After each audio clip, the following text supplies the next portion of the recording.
So something that's really interesting, I saw this video earlier that was like Christian women and Muslim women debating, and I just saw a clip talking about the assurance of salvation, like the assurance of if you're going to heaven or not. And the Muslim women were saying like, oh, I hope I do. I don't know, I hope I do. And the Christian women were saying that Jesus was already their atonement for their sins, so they have that assurance that they're going to be with God. And something interesting was that the Muslim woman was saying how she hopes that she's doing enough. She hopes that she's praying right. She hopes that she's doing enough for her community. And it's really interesting because I hear people say things like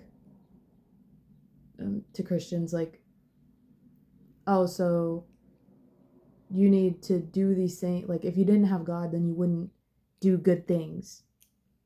But see, there's a difference. In a way, works-based salvation is more disingenuous than the free gift of salvation, because you're doing the works in the hope of that's going to get you to heaven. You're doing the works of that's what's going to get you with God. Versus the free gift of salvation, you already have the assurance. Your name is already written in heaven. So you're doing the works out of your own wants instead of doing it just to be in heaven. No, I'm not saying that that's how all Muslims think. It was just something I was thinking about, how works-based, you're doing it to earn your spot versus you already have your spot. And so when you're saved, you already have your spot. So you're doing the works because you have your spot already, you know? I mean, when you accept Christ and you have his spirit inside you, it's really hard to stay the same person. I mean, of course, there's people that would argue like, okay, so it's a free gift of salvation, so I can just accept Christ and then do whatever I want. I don't have to be a good person.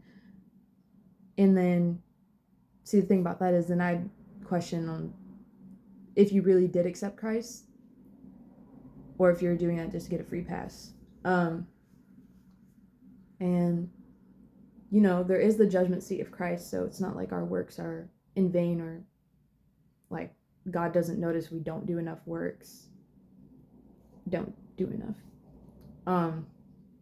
Because even though your name is written in heaven and it's already known that's where you're going, at the judgment seat of Christ, the Bible says that tears will be shed.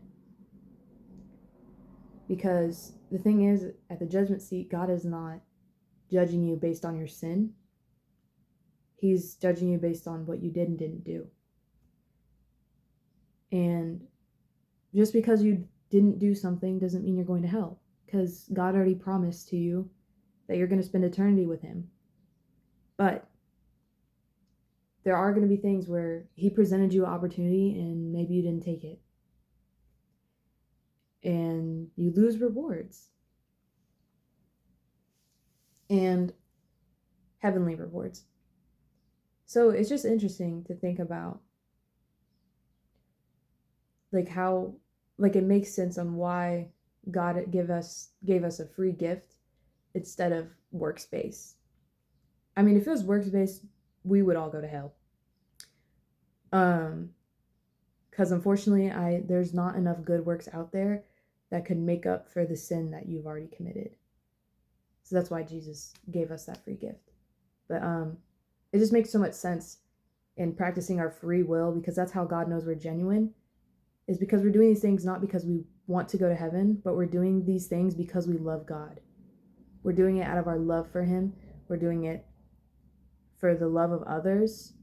We're doing it to serve others like how Jesus served others. Yeah, it was just a thought I had. I hope that made sense. And yeah, I'm always awkward on ending videos. I don't know how to end videos.